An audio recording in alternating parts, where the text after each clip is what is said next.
Muy buenos días a todos. Mi nombre es Francisco Rosa Rebolledo, vengo por parte del Centro de Inclusión Digital Querétaro y hoy agradezco a Núcleo y a la Secretaría de la Juventud del Estado de Querétaro en darnos este pequeño espacio para hablar con ustedes.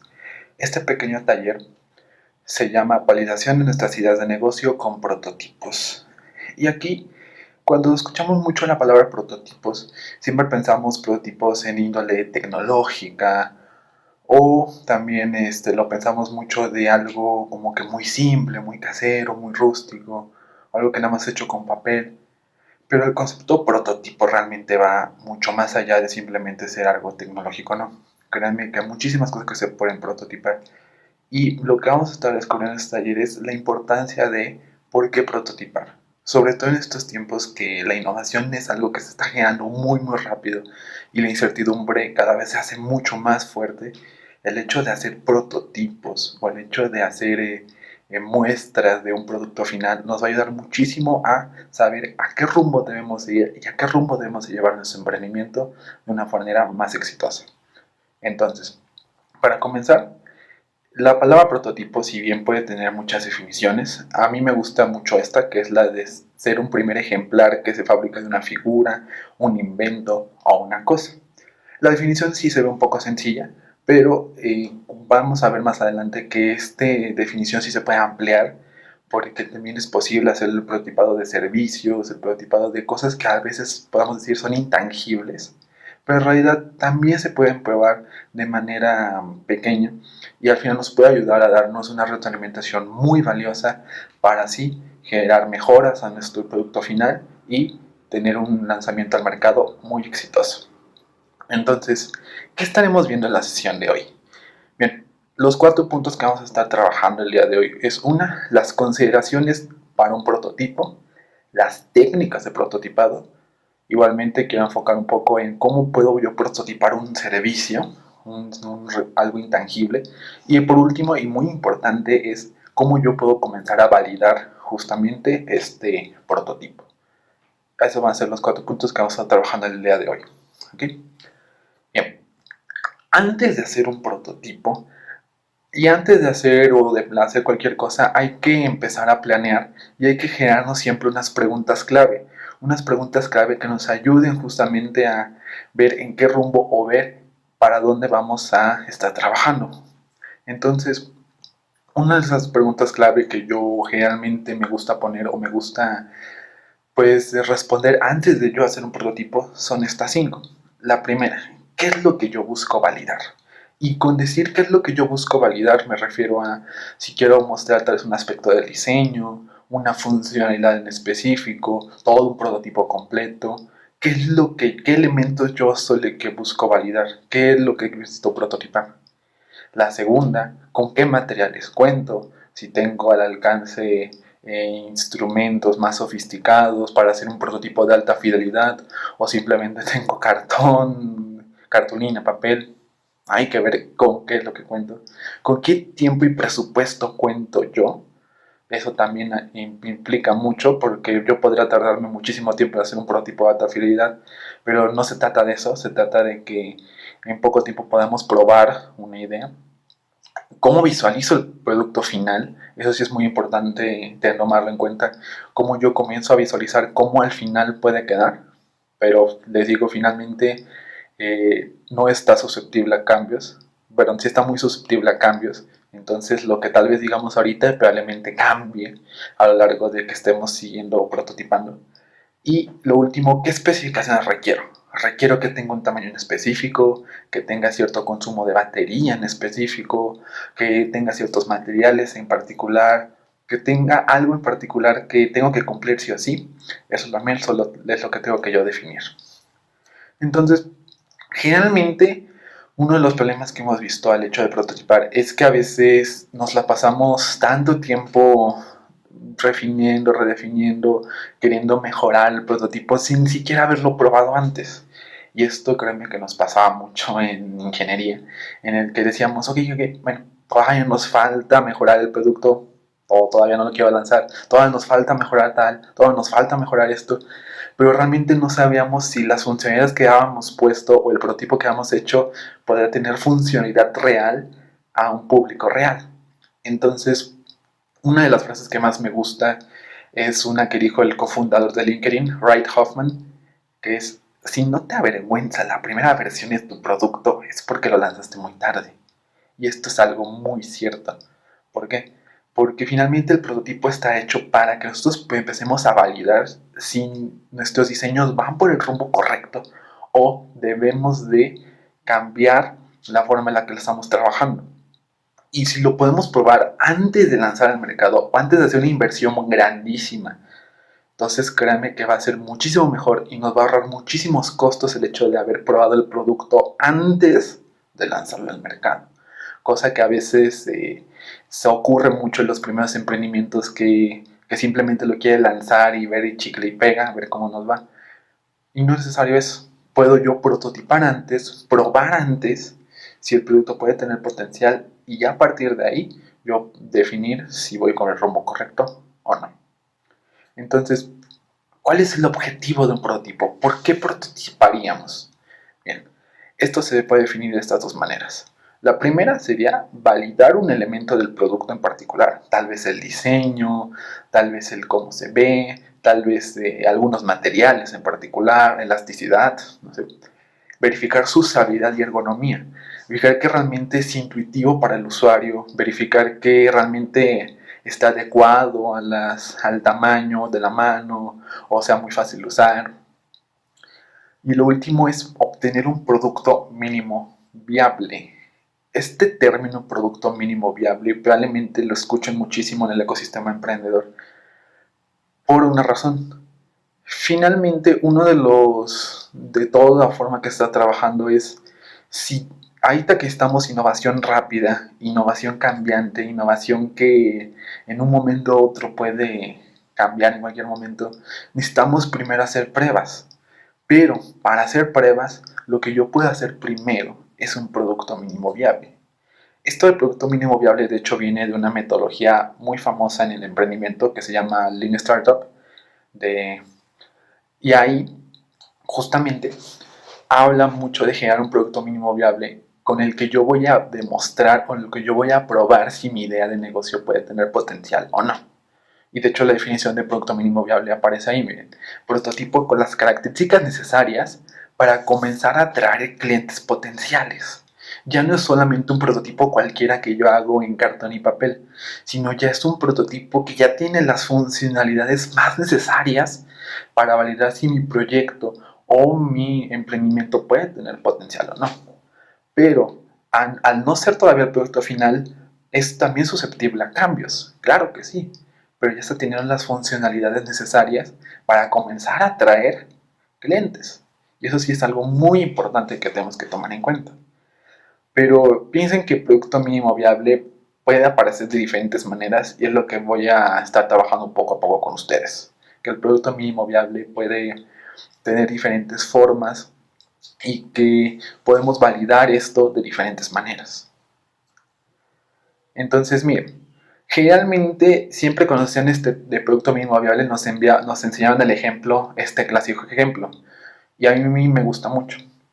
¿Cómo no construir un producto mínimo viable? Por ejemplo, vean la parte de la primera imagen. Si este diseño final trata de hacer un carro, entonces no puedo comenzar primero diseñando las llantas, luego el chasis, luego el motor y luego el auto. Porque qué tal si en una parte del diseño resulta que ocurre un error muy grave o resulta que a la gente no se le hace muy funcional y todo el diseño que yo hice atrás pues simplemente no sirvió de nada. Ahora, en el punto 2, tampoco es un producto mínimo viable. Una de las cosas que nos decían mucho, ok, en un producto mínimo viable, aunque sea mínimo, ya debe tener las funcionalidades necesarias y ya debe de estar teniendo características que el cliente ya pudiera probar o ya pudiera experimentar incluso. Podamos decir, ok, si la función de un carro es transportarnos, pues con una bicicleta puedo comenzar. Pero piensen realmente para qué nosotros como clientes usaríamos un carro. Una bicicleta por nada del mundo nos va a dar las funcionalidades que un carro nos podría dar. Entonces tampoco es una forma de producto mínimo viable. En cambio, vean el último. El último, aunque pareciera un carro que lo hice con lámina y con reciclado y con llantas que me encontré en la basura y no sé qué, al final ya está dando la esencia de que va para ser un carro. No es perfecto, pero ya tiene las funcionalidades necesarias básicas de un carro. Tal vez ya se puede mover, tal vez ya puede hacer X o Y Z, pero ya está haciendo unas mínimas funcionalidades y ya va acercándose poco a poco al carro final que yo quiero tener. Y con esto yo ya puedo probar mejor si el diseño o cuestiones del carro van en buen camino o son funcionalidades que yo debo de descartar. Entonces, creo que este ejemplo lo menciona muy bien, qué sí es un producto mínimo viable y qué no es un producto mínimo viable. ¿Okay? Bien, entonces para este tema, algo muy importante a tomar en cuenta es definir el prototipo correcto. ¿Qué es lo que vamos a estar trabajando? Entonces, vean los diferentes tipos de prototipos que existen. Por ejemplo, hay prototipo de prueba de inicio en los que yo literalmente puedo bosquejar, hacer un bosquejo de qué es la idea que yo quiero mostrar. Y con eso, con esa primera prueba de inicio, puedo yo comenzar a ver poco a poco el potencial que puede tener o la retroalimentación que la gente me puede dar. Por ejemplo, en aplicaciones, una prueba de inicio muy sencillito sería literalmente dibujar cómo se veía la aplicación y mostrar las funcionalidades de los botones, pero literalmente dibujadas. Es una forma muy buena de hacer esta prueba de inicio. El segundo, que es el estudio de forma, aquí ya voy a estar viendo elementos como la ergonomía, por ejemplo, si el tamaño es el adecuado, si se adecua muy bien a la mano, si es fácil de usarlo o no. A eso se refiere el estudio de forma. Experiencia de usuario es el número 3. Miren, en experiencia de usuario, puede ser que ergonómicamente sí, pues sí sea muy bueno y todo lo que tú quieras, pero si realmente un cliente a la primera probablemente no, como que no capte o no vea cómo usarlo o se confunda al momento de usarlo, entonces tenemos un problema de experiencia de usuario. Y esto en software también es un problema muy común, de que cuando queremos ya probar un diseño final a nuestros usuarios, nos damos cuenta que a veces les complicamos mucho más la vida porque tenemos tantísimos botones que no es tan intuitivo como nosotros creíamos que era. Entonces a eso se refiere a experiencia de usuario. ¿Qué tan intuitiva puede ser usar nuestro producto o servicio para el usuario? El otro punto, también puedo probar elementos visuales en los que yo simplemente vea si el diseño es el indicado o si el diseño funciona o no. Y a lo último, ya puedo probar todas las funcionalidades combinadas haciendo ya un prototipo funcional, que te acercaría muchísimo a ser un producto mínimo viable. Entonces, igual, aquí, un elemento muy importantísimo es cuidar la empatía. Y yo sé que la definición de empatía la pueden ver en muchos lados. Una forma muy sencilla de definirlo es ponerse los zapatos del otro. Pero es muy importante nosotros como diseñadores de soluciones tener este acercamiento con el usuario y tener un sentimiento de empatía a ellos. Entonces, antes de prototipar, créanme que es muy importante realmente estudiar y conocer las verdaderas necesidades que la gente tiene mucho antes de irnos a prototipar. Créanme que sí les va a servir y les va a ahorrar muchísimo tiempo el hecho de que estén hablando con la gente y que les pregunten cosas como cómo tú solucionas ahorita tu problema, qué haces actualmente para solucionarlo. Todo este tipo de preguntas les va a ayudar muchísimo a darnos cuenta poco a poco cómo nuestro servicio puede tomar forma. ¿Okay? Y cuando yo empiece ya a descubrir ciertos insights, ciertos hallazgos sobre qué es lo que los clientes necesitan, una técnica muy bonita y muy sencilla es convertir esos insights o esos hallazgos que yo tengo en forma de pregunta. Y una de las maneras de hacerlo es usando la frase ¿cómo podríamos? Por ejemplo, aquí en el ejemplo, yo descubrí que las mujeres quieren un espacio privado para entrar y salir del sanitario. Entonces la pregunta, yo transformándolo como pregunta, puedo decir, ¿cómo podríamos crear zonas privadas para mujeres antes de que salgan por completo del sanitario? Pareciera muy sencillo, pero el hecho de convertir estos hallazgos que yo encontré de mis clientes en preguntas como ¿cómo podríamos? Les ayuda muchísimo a poco hacer esta lluvia de ideas que después van a terminar siendo un prototipo funcional o un producto mínimo viable. generación de prototipos. Ya yéndonos ya a esta parte de hacer la talacha, ya después de haber investigado y de hacer ese proceso de empatía con ellos, ahora nos falta justamente hacer los prototipos. Y aquí yo tengo que mostrar algo muy importante. Bien, en este punto, aquí es donde nuestra creatividad, en la generación de prototipos, aquí es donde nuestra creatividad tiene que salir más a flote que nunca. Y para esto simplemente quiero mostrar algunos tipos de creatividad que pueden tener. La primera es la creatividad mimética, que es imitar y adaptar. Si yo veo algo que ya hace tal función, yo puedo adaptarlo para justamente imitar la función. Y esto, por ejemplo, hay una nueva tendencia que yo creo que es fabulosísima y creo que va a ser una de las fuentes de innovación más grandes que va a existir en la historia, es la biomimética. Es imitar a la naturaleza. Y ustedes lo van a ver porque los diseños actuales se inspiran en las alas de las aves, o por ejemplo en el tren bala. El diseño del tren bala se inspiró también en ciertas aves y así hicieron que los transportes fueran más rápidos, mucho más eficientes. Entonces créanme que el hecho de imitar a la naturaleza va a ser una de las fuentes de innovación más grandes, y estoy muy seguro de eso, va a ser las fuentes de innovación más grandes que van a existir en estos días. Créanme que sí.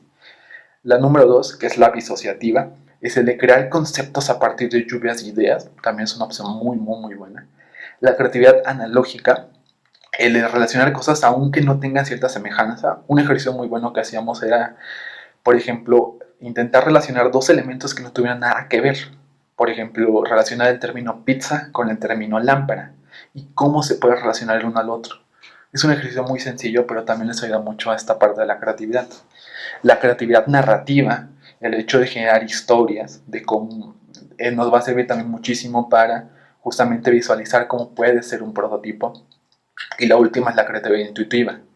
Si bien la intuición a veces no queremos confiar tanto en ella, luego nos da ciertas respuestas que a veces nosotros luego queremos dar por descartado. Y aquí en esta parte de prototipo se trata de no descartar todo al principio, ¿sí? No tanto decir no a todo, sino de estar abiertos a posibles nuevas ideas o estar abiertos a posibles alternativas de solución. Porque créanme que la solución está donde menos lo esperan. Y bien, aquí por dónde empezar.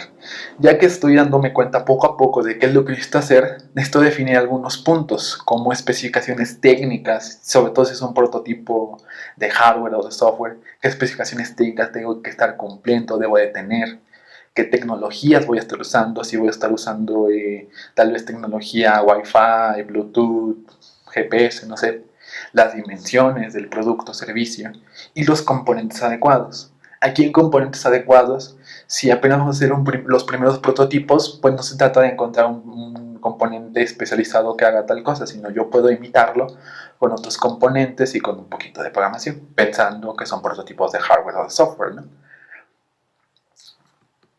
Y aquí creo que algo muy importante y que a veces nosotros como ingenieros no lo hacemos tanto y lo deberíamos de hacer, es el hecho de usar la técnica del pensamiento visual. El hecho de hacer dibujos, el hecho de dibujar o bosquejar, créanme que nos va a ayudar muchísimo a darnos cuenta si en un primer plano si el producto va en un buen camino o tenemos que refinir partes del diseño y que esto ya dábamos por entendido. Y una forma muy sencilla de ver qué tan la importancia de este pensamiento visual es con este ejercicio sencillo. Miren, piensen en una bicicleta. Yo sé que en una bicicleta pues todos hemos usado una, ¿no? La mayoría. Ahora piensa la bicicleta en tu mente y después dibújala. Te vas a dar cuenta que cuando la dibujas, esa bicicleta va a ser diferente a como tú lo pensaste. Y ahí te vas a dar cuenta de que algo te faltaba o algo no tomaste en cuenta. Entonces, este ejercicio de hacer dibujos, créanme que les va a servir muchísimo para empezar a darnos cuenta qué cosas tal vez dábamos por hechas en nuestra mente, pero en realidad no lo estábamos tomando en cuenta. Es un ejercicio muy bueno que debemos estar siempre practicando haciendo prototipos, sea tecnológico, sea más de diseño o sea de otra índole. Créanme que les va a servir. Y por último, ya cuando estoy teniendo alternativas de hacer prototipos, yo ya puedo justamente usar la técnica del NUF, de justamente hacer una puntuación para ver si es nuevo, si es útil y si es factible.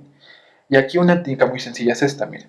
Puedo dar yo ciertas alternativas de prototipos y justamente yo con mi equipo, si yo tengo un equipo, puedo dar una puntuación a qué tan nuevo es esta idea de prototipo, o sea, si es muy innovadora o si no, qué tan útil o qué tan útil o funcional puede ser este prototipo y qué tan factible o qué tan viable puedo yo generar este prototipo, si yo tengo los componentes necesarios o si yo tengo tal vez las herramientas necesarias para estar haciendo este prototipo.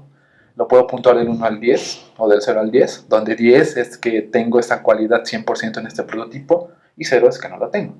Tal vez, por ejemplo, la salsa casera, tal vez nuevo, pues tal vez no es tan nuevo.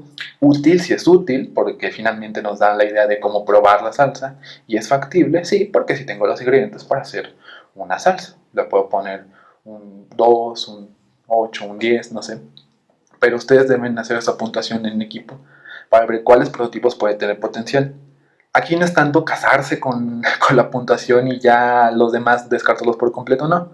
Pero simplemente da una primera pauta de qué podemos hacer y cuál proyecto puede tener potencial. Simplemente es como guía. Entonces, ya yendo a esta explicación previa, ahora sí vamos a irnos al tema de los ejemplos de prototipos. Y aquí voy a tocar dos temas, tanto los prototipos que son más de tecnología, o también los prototipos que son de servicios, que generalmente son más intangibles y que en un principio puedan no ser tan fáciles de prototipar, pero también se puede. Es totalmente válido hacerlo. Por ejemplo, el ejemplo del prototipo más común es usando los materiales como cartulina, plastilina, palillos, lo que yo tenga a la mano. Luego habían prototipos que se hacían con origami o hacían cajitas de cartón para probar un concepto, probar un empaque, probar lo que sea. Y les servía muchísimo porque justamente con lo poco que tenían ya podían probar poco a poco ese concepto que tenían en mente.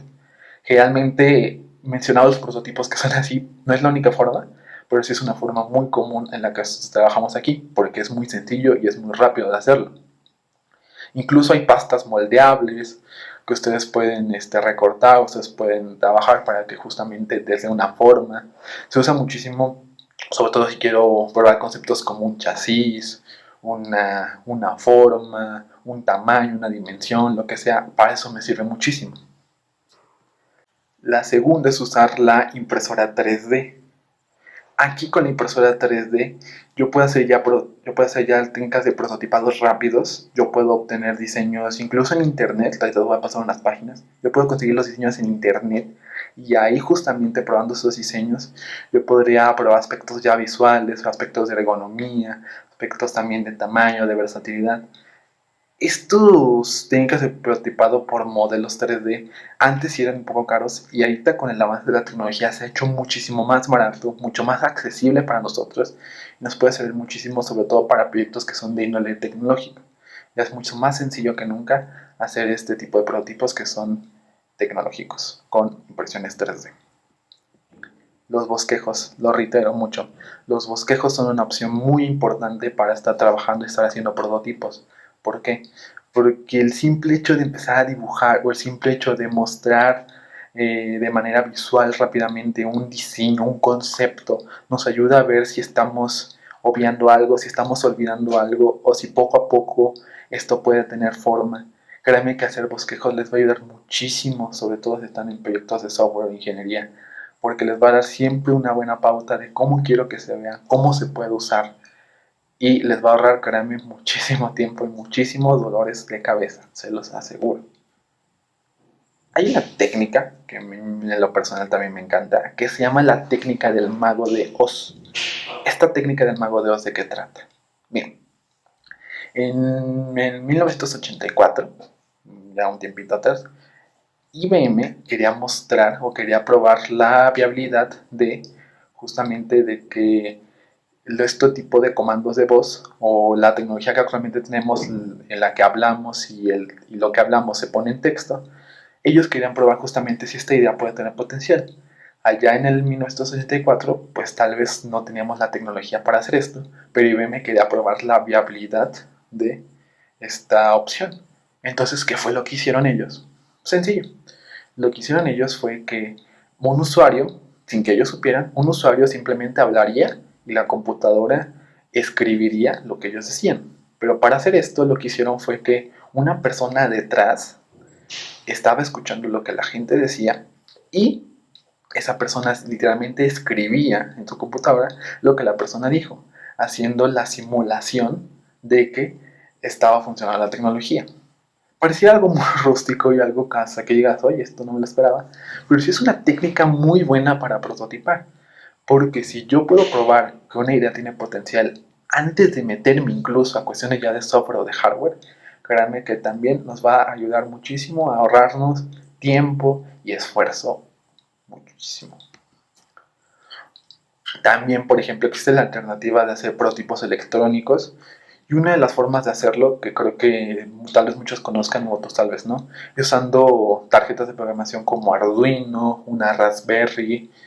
Si quiero ya proyectos un poquito más especializados, una Raspberry. Si no, proyectos de tecnología sencillos, pues un Arduino. Créanme que hay páginas, también se los voy a pasar, en las que existen un montón de proyectos hechos en Arduino que son muy buenos. Digo, la Raspberry o la Nodemco, si quiero probar proyectos que son con índole de Internet de las Cosas, con esta nueva tendencia de tener todo interconectado. También es una tarjeta de programación que podemos trabajar si queremos trabajar con tecnología Wi-Fi. Hay muchísimas, no son las únicas, créanme que hay muchísimas más, pero son opciones muy buenas para estar trabajando primeros prototipos. Y aunque me puedan decir muchos ingenieros incluso, no, pues este Arduino ya es Raspberry, yo lo sé hacer, ¿no? Yo lo sé trabajar. Créanme que trabajar con esas tecnologías les va a ayudar muchísimo. ¿Por qué? Les va a ahorrar muchísimo tiempo y pues con eso ya pueden probar la funcionalidad de un producto y así validar si realmente tiene potencial o no.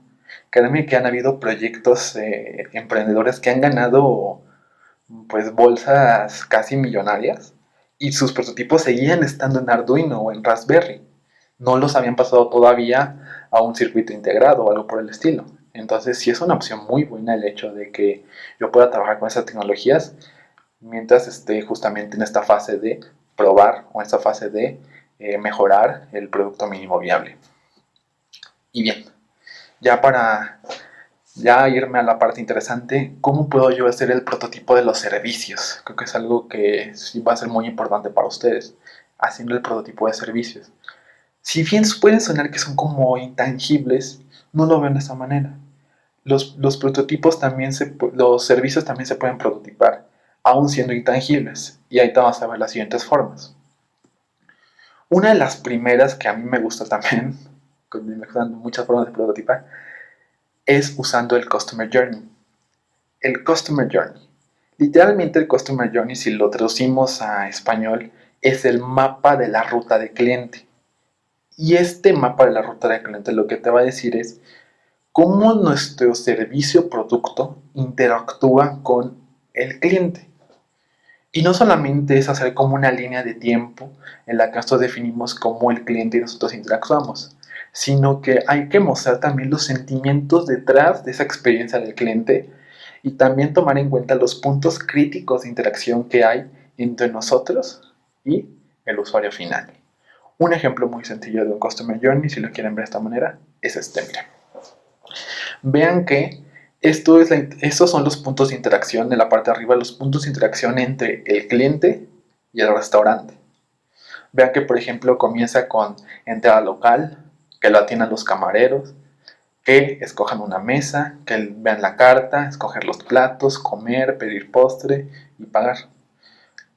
Piensen en algo muy importante cuando hagan un Customer Journey, son únicamente los puntos de interacción entre el usuario y nosotros.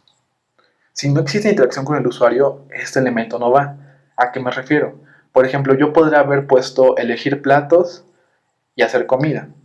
Nosotros como clientes de un restaurante, nosotros no estamos en la parte de hacer la comida. Simplemente pedimos los platos y esperamos a que lleguen a la mesa y ya. A eso se refiere. No vamos a mostrar puntos en donde no haya una interacción directa cliente-usuario. Y vean que justamente cuando estemos en Customer Journey, nosotros también podríamos justamente mapear los sentimientos del cliente. A veces, por ejemplo, en algunos restaurantes elegir la mesa o ver la carta luego es un dolor de cabeza porque tal vez hay muchas mesas, no me atienden rápido o el menú tiene muchísimas opciones que realmente yo me confundo. me ha pasado. O en la parte de pagar, que al final te dicen, no, es que no hay tarjeta de crédito o de débito. Ah, pues tengo que ir hasta no sé dónde a conseguir dinero en un banco. No os ha pasado. Entonces, aquí yo puedo mostrar o mapear las experiencias como más importantes. Y una última cosa es que cuando hagamos un Customer Journey, dices, sí, será muy importante para nosotros el hecho de que podamos marcar o cerrar en un círculo esos puntos de interacción que consideremos más críticos. En tal vez 2 o 3 puntos críticos en los que digamos, si algo sale mal aquí, probablemente esta persona no vuelva a mi local o a mi restaurante o no vuelva a usar nunca mi producto jamás. Eso es algo muy importante. De hecho, aquí en el ejemplo también aparecen qué puntos de interacción son los más críticos para ellos, donde dice el stop, por ejemplo. Otra opción, que esta puede aplicar tanto servicios o productos, es el famoso storyboard. Storyboard es hacer una historieta en la que mostramos cómo alguien usa un producto o un servicio. Si lo quieren ver en productos, es como si fuera un manual en el que mostramos desde que tal vez abre la caja, configura un dispositivo, lo usa, lo coloca, ya lo puede disfrutar. Y en servicios también puede hacer eso, de cómo es que alguien puede usar un servicio por primera vez, cómo lo pide, cómo hace esto, cómo hace el otro. Esto de hacer storyboard, hacer dibujitos, puede parecer un poco tedioso, un poco así como que no le veo la utilidad, pero les voy a contar una experiencia personal en la que estuvimos trabajando con varios proyectos de ingeniería y los echamos para atrás, créanme, simplemente haciendo un storyboard, porque nos dábamos cuenta poco a poco que la interacción o la interfaz no era para nada amigable y no era para nada fácil de que un usuario pudiera usarlo. Entonces tuvimos que pues deshacer la idea y tener que convertirlo en otra cosa, porque simplemente en storyboard nos dimos cuenta, antes de irnos a la ingeniería, nos dimos cuenta en storyboard que nuestro prototipo no era muy funcional y no era muy fácil de usar para un usuario. Entonces, créanme que esta técnica del storyboard les va a servir muchísimo. El storytelling. Esta yo creo que muchos ya la han escuchado, si tal vez no, se los cuento rápido. El storytelling se trata de contar una historia para demostrar qué tan identificado se siente tu segmento. Créanme que en el storytelling nosotros podemos contar la historia de tal vez un cliente que está teniendo este problema y cómo nosotros llegamos con la solución adecuada para solucionarle ese problema que tanto le estaba quejando. Es una forma también muy buena de prototipar servicios porque me ayuda a mostrar qué beneficio tangible realmente le está dando al cliente el hecho de usar mi producto o servicio.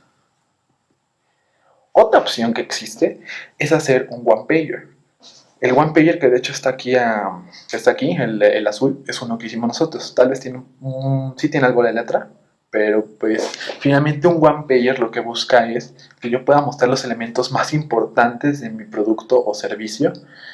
Y es como un resumen muy breve de qué es mi emprendimiento, ¿no? Yo muestro elementos como mi visión, la misión, mi propuesta de valor tal vez, qué es mi producto, qué aliados tengo, algunos elementos que sean muy importantes de mostrar para empezar a convencer a la gente de que conozca más mi producto o servicio. Un one pager, si quieren recursos en internet lo pueden buscar, simplemente pongan one pager. Les voy a dar unas páginas donde pueden buscar justamente opciones para hacer esto. Pero es una opción de hecho muy buena y muy interesante. Esto obviamente no es como que lo subiríamos a una página web, pero sí es una opción como para darnos cuenta de qué elementos tienen que estar o qué elementos tienen que destacar justamente en mi producto o servicio. Página web. Otra opción es hacer justamente una página web. Para páginas web, si yo ya tengo nociones de programación, ya tengo nociones de diseño web, pues obviamente me puedo ir por WordPress o algo por el estilo. Y si no, pues hay formas de hacerlo gratis, por ejemplo, Wix, Google Sites. Hay más, son las que ahorita se me ocurren ahorita en este momento. Pero si ustedes quieren ya una página ya muy, muy, muy especializada, muy personal, pues pueden irse con WordPress. Si no, si necesitan hacer como algo muy rápido para hacer unas primeras pruebas, pueden quedarse con Wix o con Google Sites. Los dos funcionan muy bien para hacer primeros prototipos. Y si es una opción, porque yo haciendo una página web, yo podría justamente Si la gente se empezó a convencerse de mi idea o negocio, yo puedo comenzar a atraerlos a la página o que ellos empiecen a llegar y yo empezar a recopilar datos de esas personas, de esos clientes potenciales, y así yo darme cuenta de qué potencial puede tener. Y ya cuando ya tengo un producto terminado o ya cuando quiera hacer pruebas, yo ya puedo contactar a ese grupo de personas para que ellos me den su retroalimentación, porque finalmente son clientes potenciales. Catálogos también, sobre todo cuando necesito destacar más elementos visuales, los catálogos son muy buenos. Ahorita ya con Instagram, Pinterest y todo lo demás, ahora es más fácil que nunca hacer una página donde pueda mostrar mis catálogos. Y es una opción muy buena, les digo, sobre todo si quiero destacar más elementos visuales. Eso es una forma también interesante. Y una que realmente me llamó mucha atención es hacer videos explicativos. Y vean la funcionalidad de esto. Este video que está aquí es cómo Dropbox mostró su producto mínimo viable. Este fue un video de Dropbox que fue como un video explicativo de qué es lo que querían hacer. Ellos, antes de hacer toda la ingeniería detrás de lo que es ahorita Dropbox, hicieron este video. You've been there. You're about to buy lunch and realize your wallet is in your other pants. Or maybe you left your keys at home. The problem is organization. You need one place for everything, like a magic pocket. Putting something in the magic pocket means it's always there, no matter what you wear or where you are. The same thing is true for computers. If you have more than one, keeping track of all of your files can be a pain. Solving this problem is one of the big ideas behind Dropbox. It's like a magic pocket, a single, secure place for all of your stuff. Let's meet Josh, who is preparing for a big trip to Africa. Right now, all of his trip info is spread across his laptop, desktop, and phone. He needs to consolidate it all and is tired of having to email files to himself or move them around with a USB drive. Then he found Dropbox, which creates a new kind of folder on his computers. These folders work hard to be exactly alike, even across Macs and PCs. By adding his itinerary to his laptop Dropbox, he can be sure the same file will show up in his desktop Dropbox and even on his phone. The same thing happens when he saves a document in a Dropbox folder. The document gets updated across all of his Dropboxes. But it's not just his computers. The Dropbox website also works to be exactly like his other Dropboxes. Anything he puts in Dropbox is available on the website automatically. This way, if his Jeep takes a dive and his computer is ruined, he can still get to his files on the Dropbox website, where they're always backed up. As it turns out, Josh's Safari was a success, and his laptop made it home with lots of videos and photos to share. Instead of emailing everything, he just shared a Dropbox folder with his mom, so she could get copies of photos she wants to frame. Because it worked so well for travel, Josh made Dropbox the home for all of his stuff, so it's accessible anytime, wherever he goes. Whether you're traveling the world, running a business, or simply organizing your life, Dropbox means you can stop worrying about managing files and backups and get on with your next adventure. You can download Dropbox now at getdropbox.com. Bien. Ahora nos falta el último punto, que se llama validación de producto. Ahora lo que nos toca a nosotros es justamente empezar a ver qué potencial puede tener lo que nosotros ya hicimos con este producto. Bien, uno de los puntos importantes a cuidar es la evaluación de los usuarios finales. Finalmente nos va a dar una retroalimentación muy valiosa, porque finalmente si van a ser ellos los que van a usar el producto o servicio, qué mejor retroalimentación que la de ellos, para que ellos nos digan justamente si esto les funciona, no les funciona, si les sirve, si le ven utilidad o no.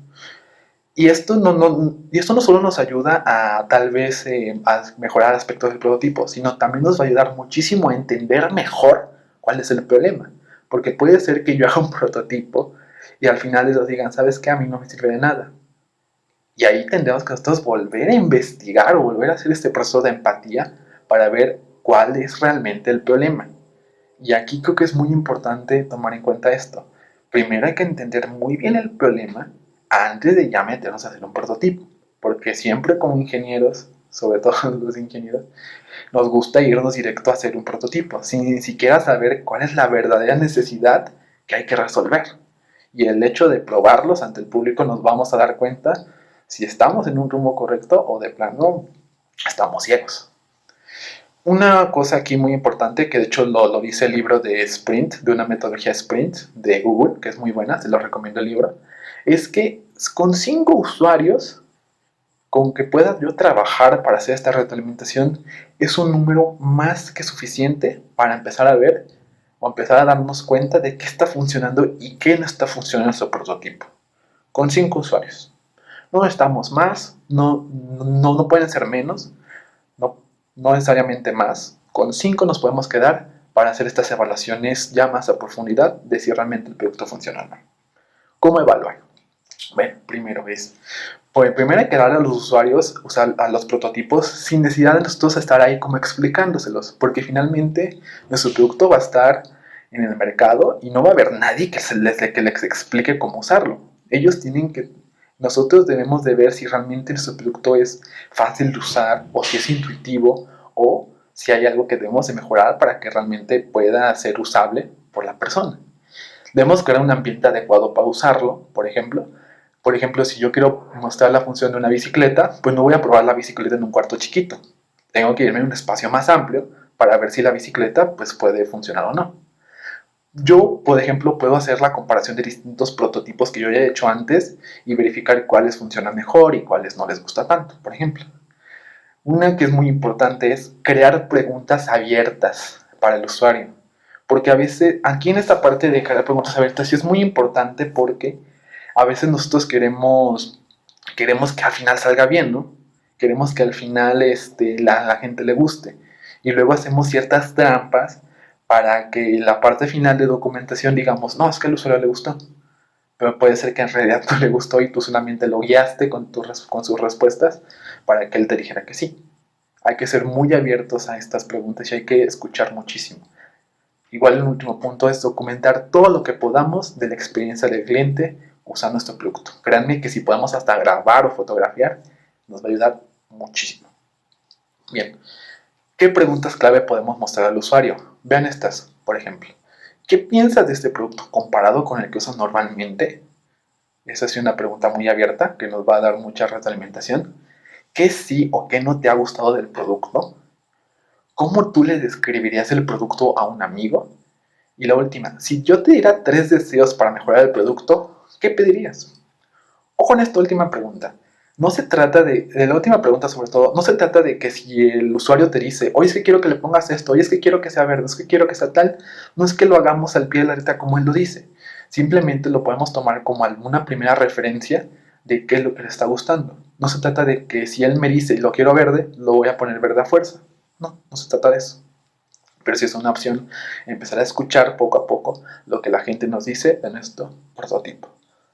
Ya para acabar esto, uno de los lemas que les quiero dejar para esta sesión final es equivócate pronto para tener éxito rápido, que es una de mis frases favoritas en este tema. Créanme que ahorita que la innovación es tan cambiante, es muy necesario hacer estas pruebas rápidas de prototipos, porque finalmente a nosotros nos va a servir el hecho de probar algo antes de lanzarlo al mercado y que el mercado se lo devore. Créanme que ahorita que vienen más competidores, que ahorita es tan fácil que un competidor llegue, es muy necesario el estar experimentando y el estar probando y arriesgarnos todavía un poco para justamente ver si nuestra innovación va en buen camino o no. Pero les digo, hay que equivocarnos pronto para tener éxito más rápido. Y ya para acabar, les doy unas fuentes de inspiración para que puedan estar trabajando. En Thingiverse hay muchísimos prototipos en 3D que ustedes podrían descargar el archivo en STL y ustedes pueden ir a un lugar donde si tienen una impresora 3D, pueden descargar el archivo para ya hacer la impresión de este chasis o de lo que ustedes quieran en Thingiverse. Hackster.io o MakerPro tienen muchísimos proyectos electrónicos que ustedes pueden copiar o pueden imitar para que les dé una idea de cómo hacerlo. En Pinterest, por ejemplo, eso es muy común para, ya que son cuestiones de diseño, les dan muchas fuentes de inspiración muy interesantes ahí en Pinterest. Igual, por ejemplo, podemos diseñar en Tinkercad, podemos estar diseñando prototipos, podemos en 3D sobre todo, es una herramienta muy intuitiva. En Just in Mind, o en InVision podemos hacer prototipos sobre diseños web o aplicaciones. App Inventor también es una opción muy interesante, es una que usamos mucho también en App Inventor, hacer aplicaciones de una forma muy intuitiva que nos ayuda mucho a ver la funcionalidad, la interfaz, la experiencia de usuario sobre todo, porque ya son prototipos funcionales, igualmente proto.io. Entonces son algunas herramientas que nosotros usamos, créanme que hay muchísimas más. Y simplemente aquí lo importante es usar muchísimo la imaginación, usar muchísimo la creatividad, usar muchísimas fuentes de inspiración para hacer un prototipo o un diseño que realmente pueda tener cierta funcionalidad. Entonces, esto sería todo por el día de hoy. La verdad les agradezco su tiempo. Muchísimas gracias. Estos son mis datos de contacto. Les reitero, venimos del Centro de Inclusión Digital, un proyecto de la Secretaría de Comunicaciones y Transportes. Y aquí nuestras asesorías y nuestras capacitaciones son totalmente gratuitas por ser de índole federal. Y en este momento pues estamos dando capacitaciones virtuales que también son gratuitas. Si quieren saber más de ellas, estamos en la página de Querétaro Emprendedor o de Inclusión Digital Querétaro. Ya para acabar, le agradezco infinitamente a Núcleo y a la Secretaría de la Juventud del Estado de Querétaro por esta oportunidad que tuve el día de hoy. Créanme que Núcleo es uno de estos proyectos de emprendimiento muy visionarios y muy buenos, único en su tipo, de hecho, en el país. Y me alegra muchísimo ver que existen organizaciones que están impulsando muchísimo el emprendimiento, cosa que hoy en día va a ser muy necesario, sobre todo por esta situación de la pandemia del COVID. Entonces, muchísimas gracias a Núcleo por esta oportunidad. Esperemos poder seguir colaborando juntos. Y simplemente agradezco su atención por el día de hoy. Muchísimas gracias a todos.